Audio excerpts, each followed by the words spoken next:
In this series of videos, we are looking at asbestos management plans, how to create them, what to put in them, and how to keep them up to date. This time we'll look at the content and format of these reports. The most important thing is you've got to get your head around. They've got to be easy to understand. You've got to assume little prior knowledge of asbestos in the reader.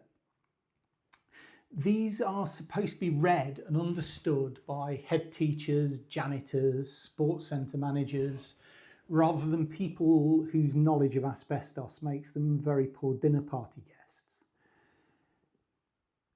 Once you've decided, yes, we'll make it easy to understand, what are you going to put in them? What needs to be in it? Rather than go through this line by line, let's just look at the more important stuff and hope people stay awake.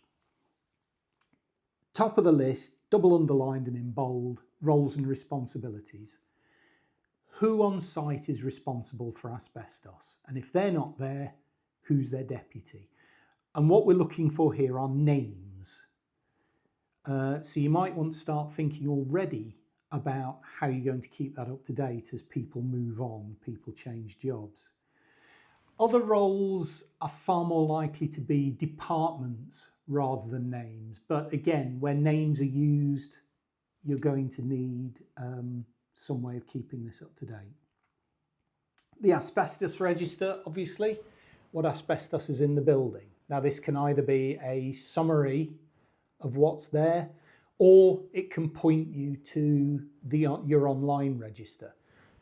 If it is online, you've got to make sure that people can get straight to it. They're not just wandering around online lost, not sure what to look at or how to read it. So you might want to consider a bit more explanation of the asbestos on site. Yes, you know it's just a sink pad, but the head teacher doesn't know that. So explain what a sink pad is and what it means for them.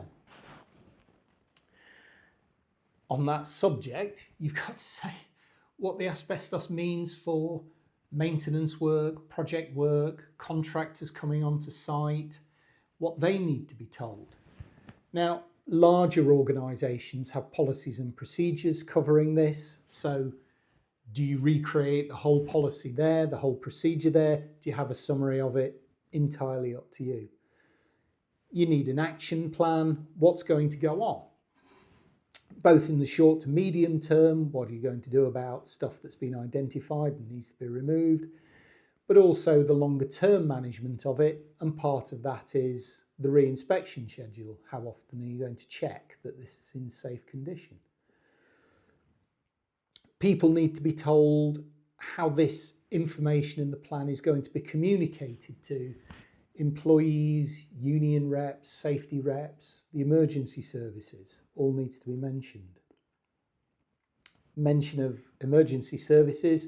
Next thing you need to think about, emergency procedures. What do people do if they think something's gone wrong? Who do they call? What are the first aid steps? The key to this is they've got to be relevant to the building, not just some generic slop, but they've got to relate to the hazards in that building and the particular situations. As to format, some people like a folder with asbestos written in black marker pen on the spine, sitting on the shelf so they know where to go to. There's nothing says these have to be printed, just as there's nothing says they have to be online. So the answer is probably halfway between. Yes, if you've got an online register, keep that online. If you've got a policy manual that's online, again, you can reference that. Whereas the more touchy-feely stuff, the stuff you need to know in a hurry, you probably have that in print. The problem is, if you've got something in print, you've got to keep it updated. And that's a bit more work for you to do. So I think we'll talk about that one next time.